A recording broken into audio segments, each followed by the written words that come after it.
ертөнцийн тэргүүн эзэн Мухаммед султаны түмэн амгалан айлтгая.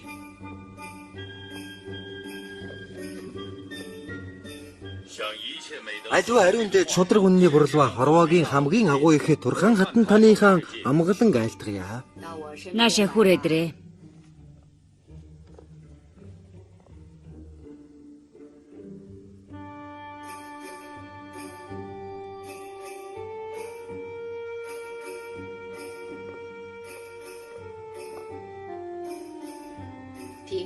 Зарим хүн чамд ховогдуулах байгаа гэхий. Хатан их минь. Хайрхан хүн алж эдийг дэрэмдсэн байна. Миний лавтая мэдэж байгаагаар нөгөө түрэг хүүхнээс төрсэн Жалалайдын чамд тийм хов хүргэж байгаа л үү? Тэр бол хов үгнээс чадах юмгүй хортой үлээ хийхдээ мэрэгчсэн золбсог байгаа юм. Тэр монголчуудаас айж манай Кипчак цусны хаадын удам угсааг үзэж чаддгүй хүн болохоор шудраг үний төлөө зүтгэгч хайрханд муу нэрийг зөвлөж байгаа хэрэг. Тийм биз дээ? Тийм ээ.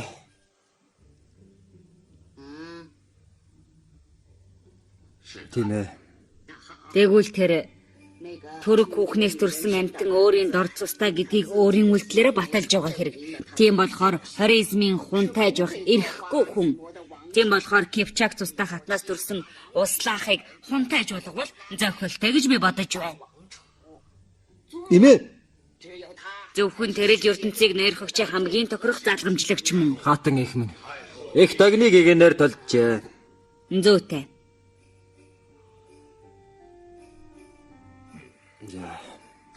Гагцхүү Кипчак цусны хаадууд дорн зүгийн харийн шашинтныг даран сөнөх хүч хамтуулсан гэдгийг санаж яваарай. Дайнд бэлдэх хэрэгтэй. Өөрөн зүгийн Христос шашинтангуудыг чи ганц сайн болгоод өгсөн. Одоо монголчуудыг өөрийн эрхэндээ оруулах алдар хүн чамаа хүлээж байна. Чи яв да.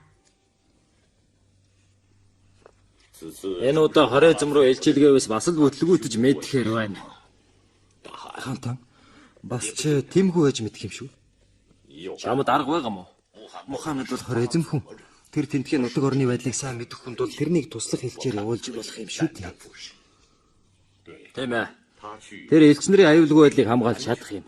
Харин жинхэнэ элчийн тухайд гэвэл уугар жанжин Жинхаг явуулвал ямар вэ? Тэр бас л лалын шашинтай хүн шүү дээ. Тийм баха. Жинхаа эр зэрэгтэй хүн болохоор энэ чухал хүнтэй үргийг биелүүлж лав хэрэггүй.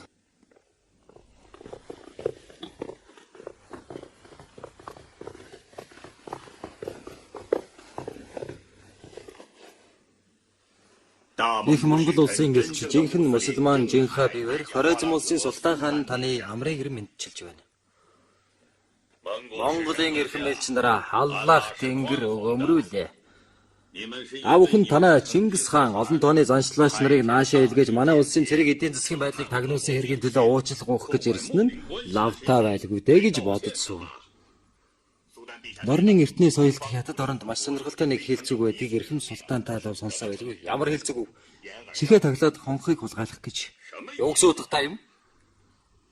Нэгэн тэнэг хулгайч усад айлын гуйлын хонхыг хулгайлах гэхдээ хонхны дууг эзэнт нь сонсохгүй тул чихээ таглан хонхыг хулгайлсан тухай юм шүү дээ. Аматад. Султан хаан минь ээ.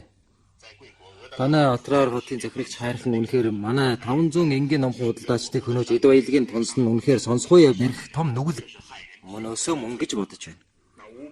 Тэр 500 худалдаач чинь заншлаач байсан. 500 заншлаачд нэгэн дор явж явахыг ямар хүн харж үзэж байсан бэлээ дээ.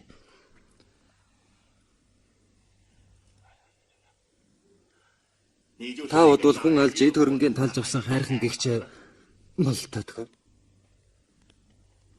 Султан хаан таныг эгэ оюун бэлэг лав хайрхны гэм нүглийг олж мэдсэн байлгүй. Тийм болохоор манай эзэн Чингис хаан танаас хайрхныг тэрний гарч шилжүүлээ өхийг шийдэмгий шаардаж байгаа юм. Дорд элчви тэрнийг Монгол даваачин эзэн хаандаа тушаах болно. Тэгвэл энэ хэрэг Султан хаантаа тогт хамаагүй гэдэг нь нотлогдох төдийгүй. Инх тайвнаар зэрэгцэн орших үнэн сэтгэлийн илэрхийлэл болох тул Султан хаантаа сайтар болгон үзэх. Монголын тагнуулчдыг залхаа шийдгсэн Султан хаан минь зориг хүслээр болсон тул сайтар бодож болгоохын хэрэг үгүй үлээ. Аливаа харийн шашинтыг устгаж хөнөөж байх нь миний ариун зорилго. За, тийм болоо Султан хаан таны хэлснийг би үг гэлгүй өөрийн Чингис хаандаа айлтгах болно. Бид явъя та. Надуулаа тавьж явуулж болохгүй. Чамд тийм боломж гарахгүй. Алив. Наад харийн шашинтнуудаа гадаа гармагт цавчиж орх. Хэдлээ. Яалаа гинэ? Би харийн шашинтай биш, адилхан мусульман хүн байна шүү дээ. Тэгвэл чи Аллахаас уруух жойж таарна. Мухаммед султан. Хэрвээ чи өнөөдөр намайг аллаа гэхэд маргааш Чингис хааны маань төмөр морд цэрэг миний ариун цусаар бодогдсон танай өөрийн ч хотыг үнсэн товрог болгон газартаа тэгшилнэ. Авъя. Бааж. Яха. Чи тамийн хаалгаар орохоос өмнө анхааралтай сонсож ав. Султан миний эрд жадны сунгасан зүг Малихэ, Эли, Самарканд, Багдадын ноёр хөгчд өгд миний хөлийн улыг долоодог юм шүү. Христос шашинтай Оросууд хүртэл миний хатуу хөдөө ажлыг хийдэг оолууд болон хувраад байна. Тийм болохоор танаа тэр Чингис хаан чинь ариун шашны дагшин газар алхан ирж чадахгүй гэдгийг мэдэж ав. Тэр нь Донон мөрнийх нь хөвөнд ясаа тавих өчүүхэн жаахан газрыг үлдээ. Аваад гар. Яв.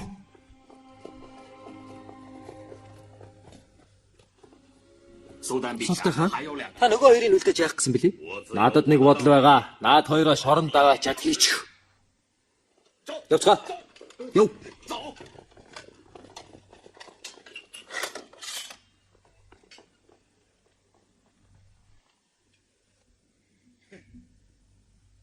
Тэд биднийг өөрсдийнхөө заншлаач болохыг шаардж байна. Одоо тэг яах вэ? Зөвшөөрөх хэрэгтэй болж тээ. Хоёулаа ямар нэгэн аргаар эндээс мултран гараад болж байгаа үйл явдлыг Чингис хаан дуулгах хэрэгтэй. Мухаммед гараад ир.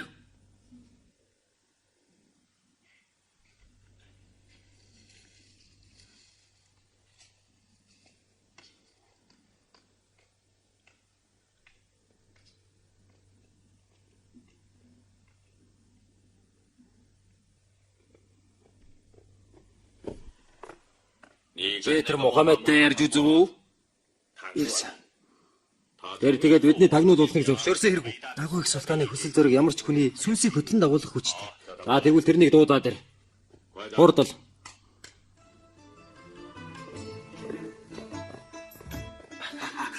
Аллах тэнгэр таныг өршөв.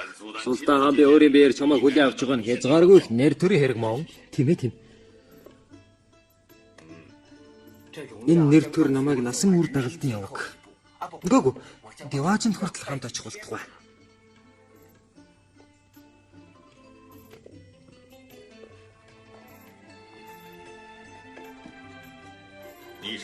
Чи харайзмын хүн байсан уу? Би ургаан чи уугал л да.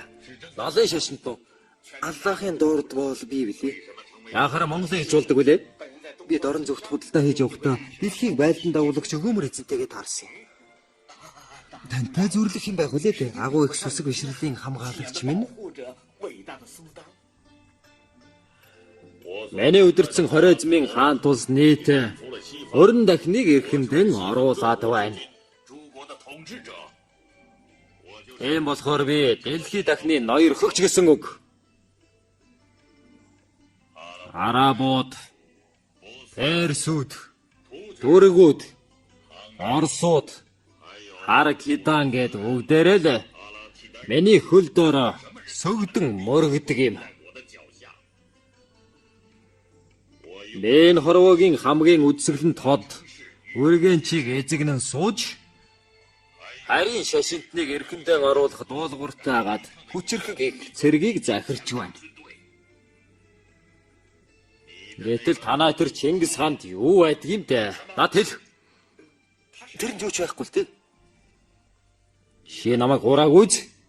Би Аллахын нэрийг барин андгаалъя. Агуу их султан минь. Нийт Монголын тал нутагт ганц хотч байхгүй гэд модчих л доо. Тэдгэрийн ноёдын эд баялаг гих чинь үхэр мал төдийхнөр л дуустдаг юм шүү дээ. Дээр нь бас зарц боолчууд ихнэр хүүхдэл байгаа биз? Тэгээд байгалийн хатуу бэрх гамшиг мал сүргийн тоо толгойг цөөрүүлж байдаг нь хамгийн аюултай үзэгдэл болдог юм та.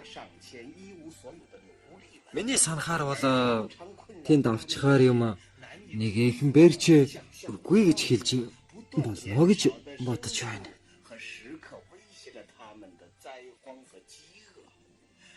Эрхэмсэг эзэн минь.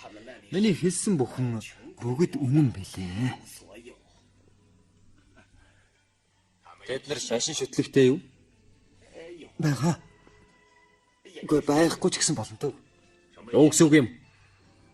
Тэдний зарим нь Аллахыг, зарим нь Иесусыг, бас зарим хүн Шагж мууны бурхныг шүтдэг. Харин Чингис хаан өөрөө мөн хөх тэнгэрийг шүтдэг юм та.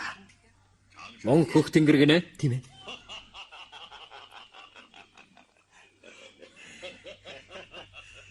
Тургуу дэлхий дээр ганцхан аллах тэнгэр байдгаа гэдгийг мэддэг үнэхээр тэнийг улс юм да. Тийм үгүй юу? Бид нар удахгүй өөрийн элдийн хүчээр тэдэнд юу шүтгэхийн заагаад өгнө гайгүй. Бид нар тэдний тэнэг толгойг завчаад өгөхөөр тэд юу ч шүтэж чадхан байх байлгүй дээ.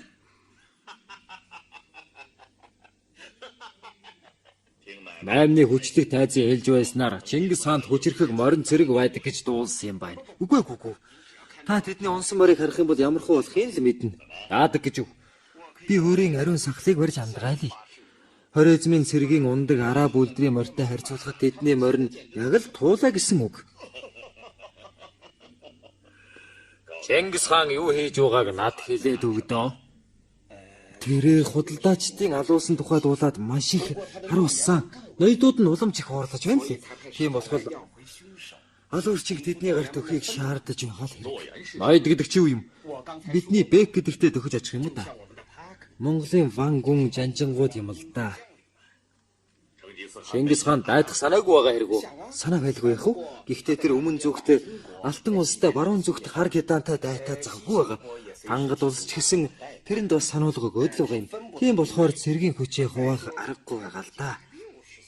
Тэгээд ч тэр өөрөө 60 гарсан хүн болохоор 20 эзэмтэй дайтахын тулд жил хагас морин дээр явах хэрэг гарна гэсэн үг болно.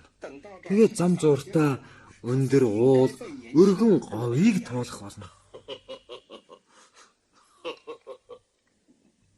Нааша ирэх гэсээр байтал хэлхийдээ ялсан салаад унчих байлгүй. Тэгээд жинжил айхтар зуд болоод олон мал өгсөн болохоор монголчууд өлсгөлөнд автсан. Алив нөгөө алтан зоосоо тэр нь чагна.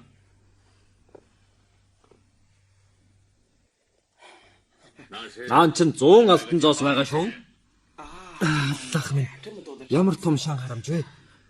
Агуу их султай минь Аллах бурхан өөрийг чинь үр дэвэн тэтгэж байх болдог бай. Мухаммед, Чингис хаан чамайг итгүүлэхийн тулд чамайг жаахан гомдоох хэрэг гарах нь дээ.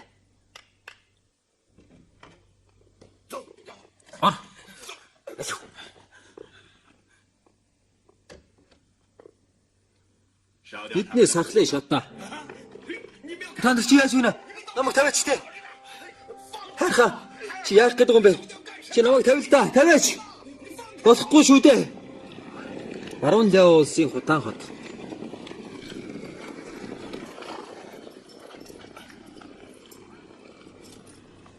Хүчлэг гэдэг золиг байлдаж хэлэхгүй мөртлөө зүгтахта тууланаас хурд юм гэж.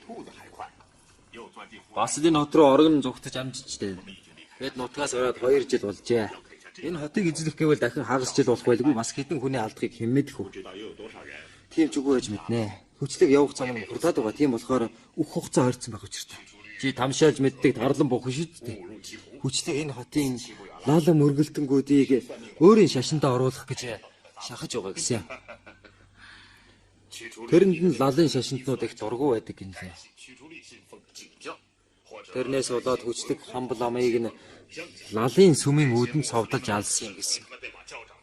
Бас цэргүүдийн лал мөргөлтний гэрт хуваан суулгаж эмс өхтийг нь бузарлуулж эд хөрөнгийн дээрэмдэж байгаа юм байна. Иргэний сэтгэлийг алдваас дэлхийд дахныг алддаг гэсэн эртний үг байдаг шүү дээ. Тийм болохоор энэ хүчлэг одоо гарах гарцгүй болсон. За тэгээд яах вэ? Буццгаая. Орой надад нэг арга байгаа. За.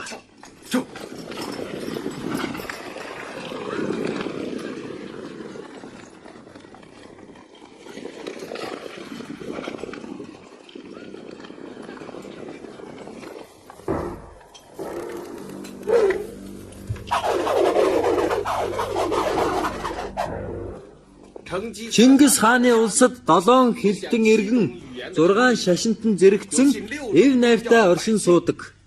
Монголчууд хүн бүхэн өөрийн шүтэн бишрэх эрх чөлөөтэй гэж үздэг. Монголчууд үнэхээр энэрэнгүй зөөлөн хүмүүс тул Хутан хотын ард иргэдэд гай тарихгүй гагц урвсан хулгай хүчлэгийг л барьж авах гэж байгаа юм. Тэгвэл одоо юу хийх вэ? Монголчуудад хотын хаалгыг тайлж өгөөд харийн шашинтны хөн гаргая. Тэхүү.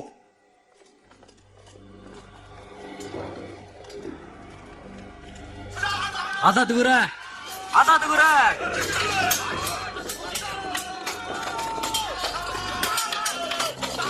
Алаад өгөөрэй.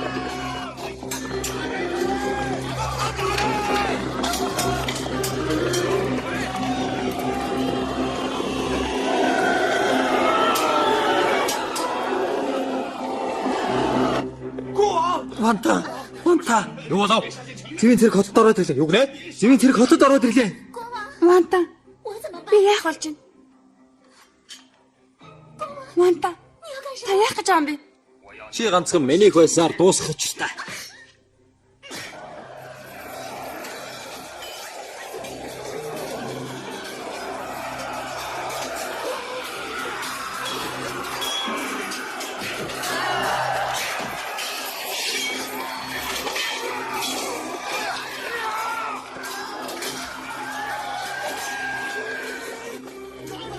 Барай даваарай. Наад хүчилгэн барай даваарай. Хамгаалж өгөөрэй. Сайн хамгаалаарай.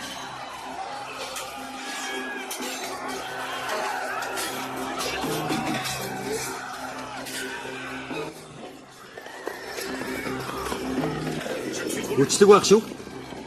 Барай дав.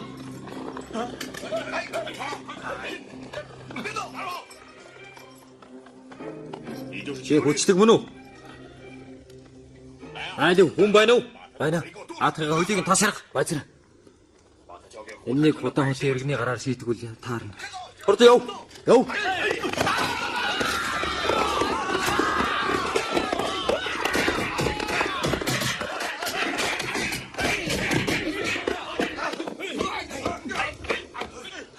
Хотод байгаа монгол зэргүүдийг хотоос гаргах хэрэгтэй. Санхүүсийг суулгахгүй хэрэггүй. Эдгээр мусульманчууд бидний өмнөөс хотыг сахин суулгана. Агуу их султан хаан минь. Монголын элчийн хэлсэн ёсоор Монголын бүрэг зэрэг хүрлцэн ирээд хараг хидааны олон хот болгодыг эзлэн авсан байна. Баруунд яваа суудахгүй мөхөх нь гарцаагүй л шээ. Мөхөс үйд гэж л бодно. Султан минь, олгой хаврагч тогоондоо гэдэг. Тийм болохоор би зүгээр туслахгүй хараад сууж болохгүй хаа. Чи түрүүчээ удаа хүчлэг гэрээгээ зөрчсөн тухайг мартаа юу? Эд тийм өчүүхэн амтнд тусламжийн гараа сунган туслах ямар хэрэг байх вүлээ? Нүгүлтэй. Гэхдээ нөгөө талаас бодож үзэхэд бид зүгээр суугаад байж бас болохгүй байхаа. Баруун яв хэмээх тэр хургийг монголчуудын хоол болгож яахан болох вүлээ? Бүгдээрээ манай хорой эзмийнх болох ёстой. Миний сонссноор хүчлэг улсынхаа мусульманчуудыг өөрийн шашинд оруулах гэж хүчлэн оролцсон гэж дуулсан юм байна. Би тэрнийг зүгээр харан сууж яахан чадах вүлээ? Тэр тусмаа бүхэл мусульманчуудад ганц би тэдний итгэл үнэмшлийн хамгаалагч гэдгийг харуулахын тулд өөрийн биеэр цэрэг өдөрдөн харин яв улсад царилан халдана.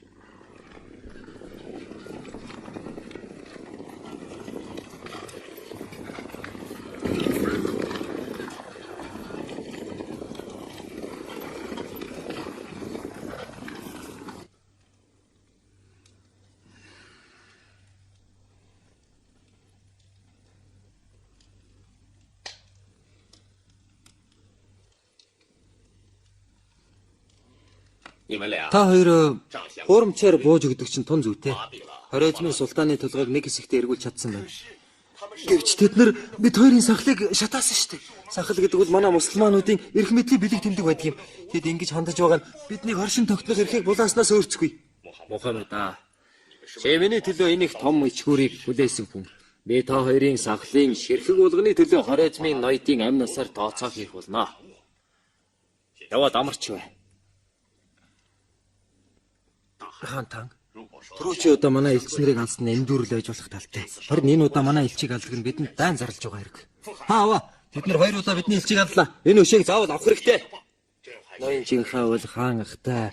Алжин нуурын болонгортой усыг үүж бидний хамгийн хэцүү өрх үед дагаар орж ирсэн гавьяатаа сайтвал тэрний үхлийг зүгээр орхиж яасан ч болохгүй.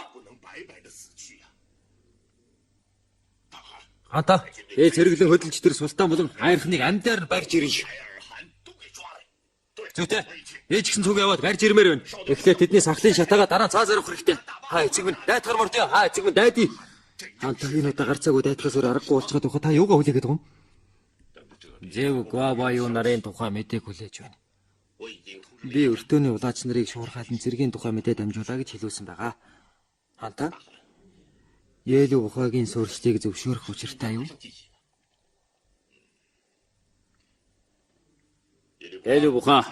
За, чамд 2 түмэн зэрэг өгч алтай нурууны орчимд хүрээлэн сууж бай. Миний санахад энэ удаагийн дайм маш удаан хугацаанд үргэлжлэх амаргүй дайм байх нь ойлгомжтой. Чи тэнд миний найдвартай ардлыг буу болгосон байх хэрэгтэй байна. Ойлгов уу? Ойлголоо. Хэрвээ Живийн арга ухаан тэрний сум шиг хурцвал би баруун Ляо улсыг дайдахтай тэгтлэн их зовхохгүйсэн. Гэвч тэрний дэргэд ухаан зэрэг хорц усалсан Гуаба юу байгаа? Баруун Ляогийн нутаг дэвсгэр.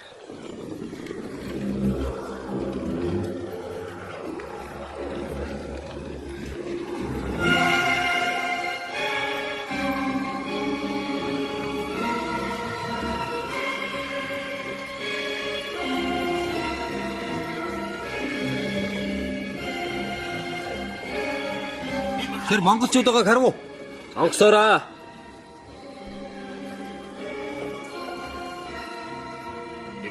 Та нар битгий хөдлөөрэй. Бид хоройзом дайн зарлаагүй болохоор би ирсэн санааг нь асууж гаад ирэх. Явцгаая.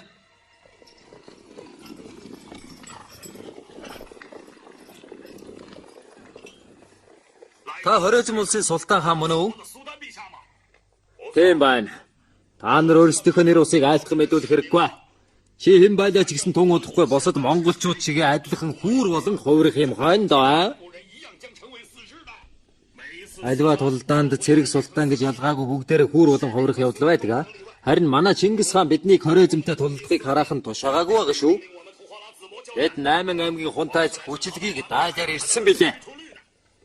Хүчлэг бол бас хоройзом улсын холбоотон билээ. Баруун Ляо улс бол хоройзмын найрсаг хөрш. Та нар баруун Ляог дайлаар мордож хүчлэгийг алсан болохоор хоройзмын дайсан болон хувирлаа гэсэн үг. Та нар жанжныхаа толгойг авчран тушааж нүглээ намжилцгаа. Ирхэм султан та заавал тулдах гэдэг бол бид нар татгалзах юм алгаа. Эднийг барьж аваа чихэн октоод ир. За. Хархан. Эднэр бол дэлхийг байлдан дагуулагч нар болохоос биш Багдадын хулгайч нар биш. Ядададын чи өөрийгөө хунтай цэвэрэ гэж бодоагүй зү. Битгий намайг сурах гэдэг болцгоо. Та нар наад уруу. Сарайтай монголчуудаа гаргаж үз. Баруун зүүн гарын цэргүүд хуваагдсан жагсаад ганц ч монгол хүнийг Чингис хаанд хов хөргүүлэн очуулж болохгүй.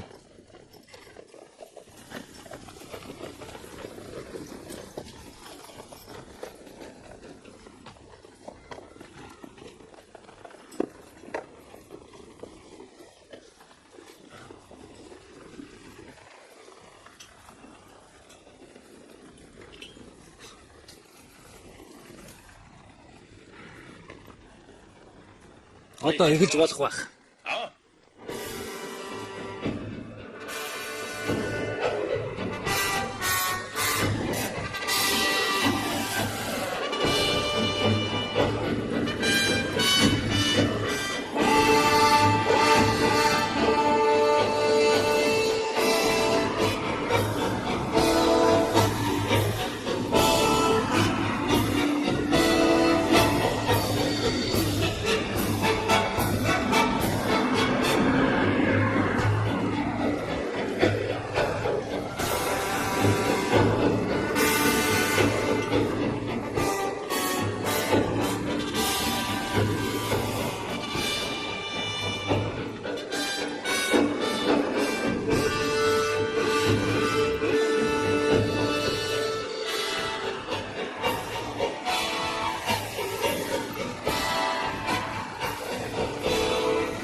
Боловсаа. Хоройзмын султан бидэнд баггүй үзм амтдгаа нарийн боо бас та нарын үдэж хараагүй гадал жимсийг авчирсан бололтой бүгдээрээ урагшаад авшиж очиж амсаж үзье яа. Явцгаая.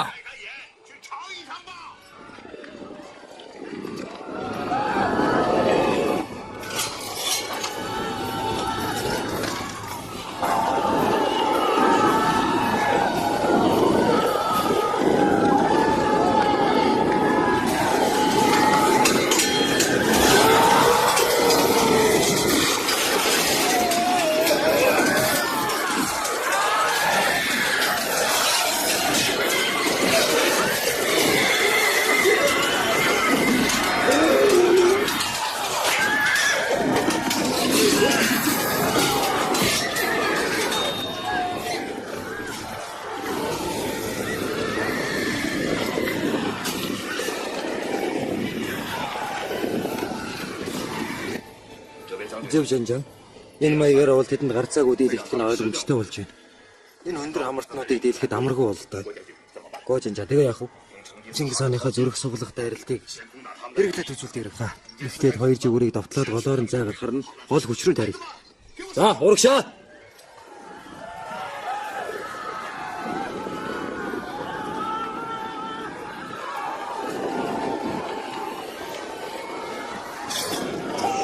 Урагшаа.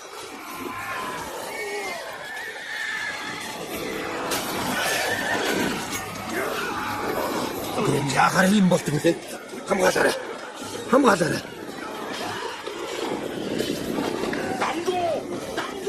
Хамгаал, сайн. Хамгаалаарай.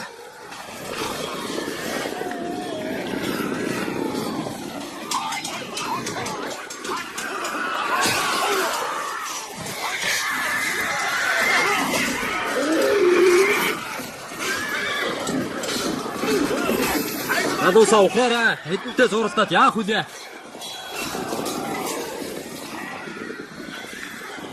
Монголчууд яраас хөгрөө. Эдгээр тэднийг алдчих. Эдгээр хөө. Ястаа зайлтай харийн шашинтангууд юмгаас туслах хүчээр ирсэн цагт тэдэнтэй нэгийг үзье.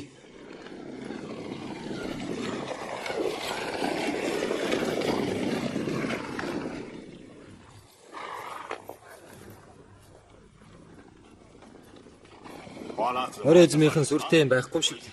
Чингис хаан тань тухайч дуулгая. Чингис хаан нааш ирж байлдахар болох үед би өөрийн гараар тэр мөн амттан дуртай өгшин ухныг амьдаар нь барина. Зүйтэй.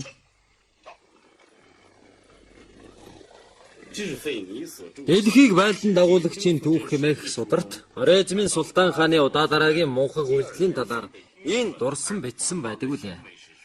Хатсан үрийг тарьсан хүн ургац авч чадахгүй.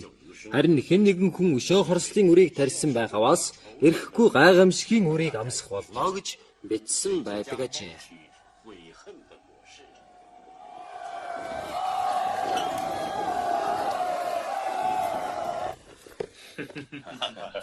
Тэгэхээр хүчлэг үнэхээр үхсэн хэрэг байх нэ?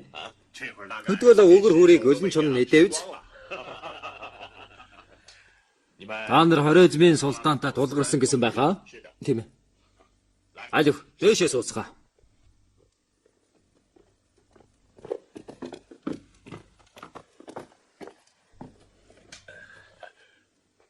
Ямар байна да? Их хүчрхэг байна уу? Нэг их хүчрхэг биш санагдсан. Гойо Жанжан та юу гэж үзэж байна? Бас ч хүчрхэг зэрэг байна лээ. Хэрвээ бид хаан эзний цэргийн аргыг хэрэглэегүй бол эргэн ирж чадахгүй байсан байх. Хэрвээ хаан эзэн зөвшөөрөөд бид гарцаагүй дээлж таарнаа. За. Тэгвэл Хоройзмын султантай ээлж сэлмийн хүчээр үнэн мөнөө олох цагч ирж идэ. Бүх ноёдыг цуглуул, их хуралдаа хийлгэнэ. Ойлгов уу? Гэтлээ. Манай эртний 1219 оны 4 сард уран зүгийн хүчрхэг гүрэн Хоройзмыг байлдан дагуулахаар Чингис хаан өөрийн олон дүү, олон хөвгүүд Жанжин нарыг цуглуулан их хуралдааг хийлгэсэн бэлээ.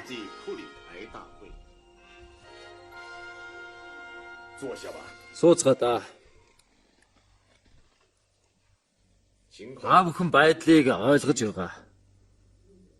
Энэ бол их Монгол улсын өөдлөн мандах, уруудан буурахтай холбогдсон их хэрэг юм.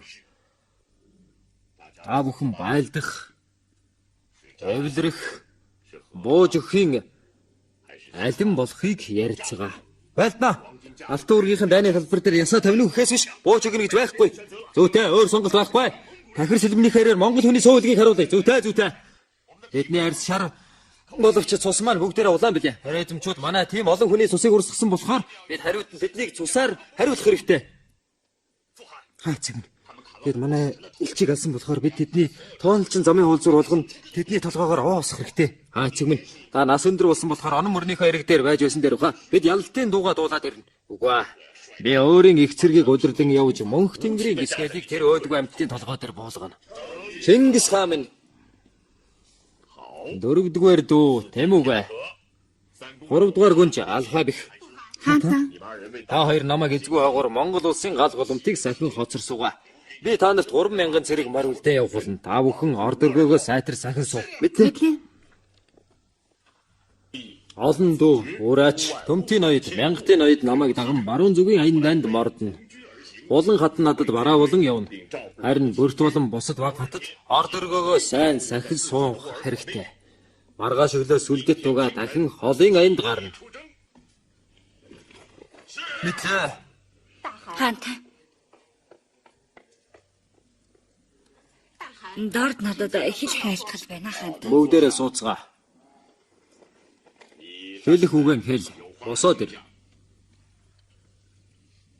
Хаантай. Өндөр давааг давж өргөн мөрнийг гитэлж урт аянд мордохдоо улс иргэнэ захирахыг урьд болгос сэтгэн. Төрсөн бие төлбөрөх түм амьтны хуулийг төгс ухаандаа санаасай. Уул мэд би чинь урж удвал улс орон Монголыг чинь хэн захирах юм бэ? Тийм биз дээ. Есүс. Чи юунд хаанд муу яриг ярлна вэ? Хаанта. Игч маань үг өчөж ис чадтал та өөршөө сойрхож юм уу? Хаантай. Сайд миний үзэхээр Есүс хатныгүй гүйцэд сонсоод дахин шийдэхэд ороодохгүй мэт.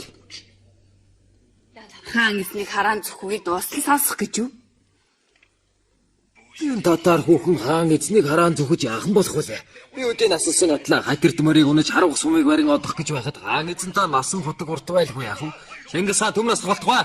Чингис хаан төм бум нас болтугай. Дэшигтэн зэргүүдээ. Байн.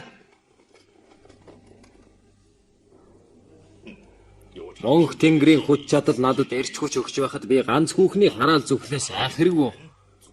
Есүс. Чи айлтгалан үргэлж илүүл. Хаантай. Мөнх тэнгэрээс бусад төм бодис бөгөөд төлбөрөн одох хуйлтай. Хаан эзэн мөнх наслах боллоо. Тийм ээ. Чингис хаан мөнх насыг доогдох учиртай. Хаантай. Толгуур мэт би чинь тойвж одвол туг их сүлдий чинь хэн өргөх юм бэ? Төрсөн дөрвөн хүүгээс чинь төр барих нь хин юм бэ? Хаан хөвгүүд дүүн нар харц олон ардва хатад бид бүхэнд хариу айлдах эсхийг хааны зэрлэг мэдтгвэ.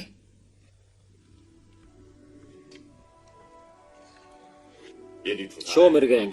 Чи энэ талаар юу хэлэх вэ? Нанга дэргэний хаад энэ талаар хөвгүүдийн хар багаас шийд тогтсон байдаг. Есүс хатан хэдийгээр урт төстэй бүсгүй хүн боловч ухаан бодол холж биднийг ичмээр үг хэлж байна. Орчоо чи юу гэж бодож байна? Сайд миний үзэхээр улсын угсаа залгамжлах их хэргийг эртхэн шийдэд тогтсон дээрээ. Би энэ талаар Есүс хатан шиг холыг харж хоёрыг сэтгэж чадсангүй. Есүс хатан суухтун. Хаа эзэнд гэлалаа.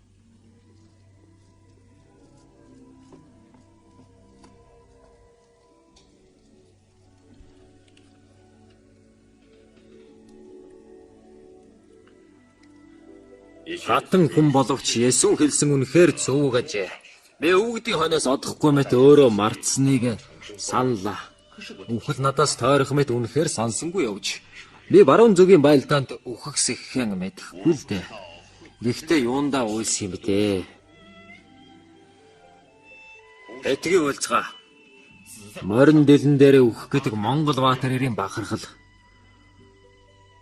Угсаа залгамжлах тал дээр би энэ нэгнээс хаан ширээг залгамжлан авсан хүн биш ээ. Харин би энэ бүхнийг өөрөө буу болгосон бэлээ. Тийм учраас энэ хэргийг жаахан цалгардуулан орхисон талж бий. Хаантай. Дорд миний үзэхээр Есүс ихчээ үг үнэхээр ёстой аж гоо. Хэдийгээр би хаан таны үрийг тэн гаргасан боловч хараахан 90 цент хүрээгүй өлгийтэй нэлхараа байгаа тул хаа ширээг залгамжлах хувьтай хүнийг бүрт хатны дөрвөн хүүгүүдийн дундаас эрдэм чадалтайг нь сонгон шалгаруулвас таарах болов гэж бодож байна л да. Зөөтэй үг байна. Зүчээ. Чи хөвгүүдийн уугнан тул энэ талаар юу хэлэх вэ? Хаан эцэг минь, эцэг минь. Зүчийг үгэлгээд юунд энэ мэрэгдийн орхиц биднийг захируулах гэж байна та. Чи юу гэнэ? Эцэг намайг гадуурхаж байсан удаа үгүй атал чи яахаараа намайг доромжлог утаадаг байна. Чи юу үндэс намайг мэрэгдийн орхиц хэмээн хэлэх болов. Чиний гарал үүслийг мэдэх хүн надтай тааралцсан. Хин гэдгийг асуух хэрэггүй байлгүй тэртээдэг худлаа юм чи. Би ард хүрээний дунд нүүрэн дундуураа мессеж шарахтай нэг хүнтэй таарсан юм. Тэр хүн чиний төрсөн эцэг гэдгээ надад хэлсэн. Цагаатаа чи дугаа бай. Битгий димэд онгос. Цагаатай. Чиний саяны хэлсэн үгнийхээ төлөө сайнаа үзэхгүй гэдгийг мэдэж гэнэ үү? Үзвэл үзэлтэй. Би юунаас авах юм? Чи надаас ямар эрдэм чадлаар илүү үлээ дээ. Би чамтай хүч чадлаа үзэхгүй. Тэгвэл хоёулаа харуулцаад уучраад ийл доо. Би явуулаа гэж чамтай харуулцах юм. Тэгвэл хоёулаа барилдаад дийлдвэл унсан газараа исуулсгаа. Би чам шиг мэрэгдээ шээстэй тэмцэлцэж байж ямар хэрэг байсан юм? Олцгоо. Хава. Энэ цагаатад жүчиг мэрэгдийн өрөмцс гэж хэлсэн юм. Тэрнийг мэдэж байгаа хүн та нарын дунд байна уу? Би мэдэж байна. Жамуух алтан хоёр л чиний үеэл ах хочрыг хатгаж байгаа цагаатад энэ үгийг хэлүүлсэн юм. Цагаатай. Үнэн үү? Тийм ээ. Очрол эцгийч нь үхээсэ гэж бодож явдаг өлөн цөөвөр байсан юм. Тэрний хор төлөг эртгэн тастаж хаяагууд хорсолмон төрж байна. Цагаатай онтон. Би зэлэм хувлаанаараа эцэг чинь дагаар орж байх үед танаад хон нохоог оруулаад 100 хүрэхгүй амтан боллоо. Амтан байсан байх үед л ирсэн. Бид төдийгөө өдөө болтол ямар хөө явж ирснийг сайн мэдэх болсон. Атан сайхан ихэнхээ халуун хэлгийг эмтлэх чалчаа муугийг хэллээд цагаатай чи. Бүлээн элэгнэгт бүрт хатны хүүхэд биш үү чи? Халуун элэгнэгт хамт төрсэн хүүхэд биш үү чи? Зүчийг төрөх үед би хаа эзний хажууд байж байсан. Тэгэхэд жамуух зүчийн гарал үүслийн тухай учиргүй гүжир үгийг хаан эзэнд анх хэлж байсан юм. Чи өөрөө бодолтой. Хаанд хар уруу сандаг хүн бүхэн зүчийн гарал үүслийн талаар хаанд хар уруу сануулах үг хэлж байсан. Гэтэл чи яхаараа тэдний талд ордог үлээ.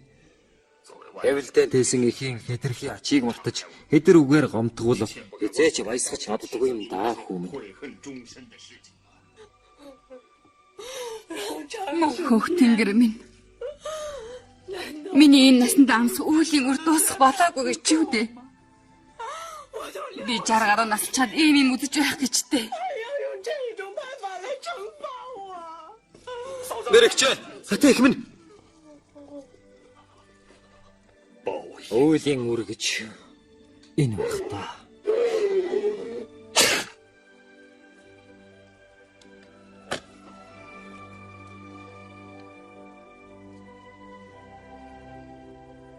Хаан эцэг минь би буруугаа ойлголоо.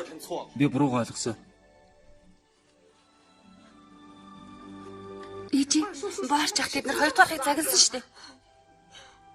Алхаа бих минь. Ээж нь хурдан өхөж талдах юм. Ээжи бити тэнийг юм яриад л да. Ээжи. Би мэрэгдэд онцлогдоод явж байхдаа өвчгсөн бол дээр байсан байж тээ. Ээжи.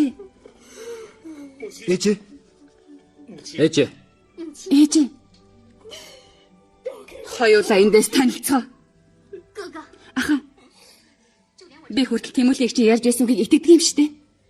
Хаан богд эцэг минь хамаг улсыг байгуулалтаа харьцлагыг хайрлахгүй, халуунцаа гамдахгүй, хамгах нүдэ эрэмхгүй, гарын ханцаг дэрлэж, гадаад хармайг дэсэж, шүсний хөөсөр ундалж, шүдний махаар хооллож, уулын хөлсийг устал уусаа хурааж явхад хайрт хатан их минь хамт завж явжээ. Та нар надаас ах цах хүмүүс мөртлөө ягараа энэ бүхнийг ухаардгүй юм бэ? Ингэж ерөөсө болохгүй үстэй. Ээж минь. Та битгий сэтгэл шимширтэй. Хүүгийн чинь буруу. Ээж. Би айлын том хүн мөртлөө ажид их танийгаа өргөн тойлж чадсангүй. Харин ч ирэх мэдл тухайн санаагаа хөтлүүлээд цагаатайтай муудалцаж байдаг байх шүү. Би ээж таныхаа эндрэл хайрыг хөсөрдүүлжээ. Хүүгийн чинь буруу. Ээж, хүү чинь буруугаа ухаарлаа. Ээж. Та өнөхөр бухандаа дэвэл биднийг нэвшэртэл гөвшчих. Ээж. Та битгий уйлал та. Ээж. Ах нар буруугаа ойлгосноос хойш та битгий уйлал та. Энэс хойш та хоёр битгий хоорондоо хэрэлдэн муудалцж байгаа ч дээ. Болох уу тэгж? Болно. Боллгүй яах вэ, ээж?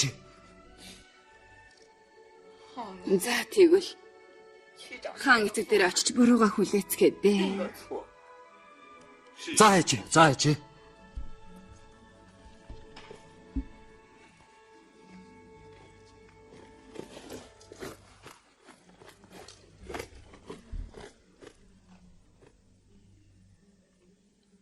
24 дугаар анги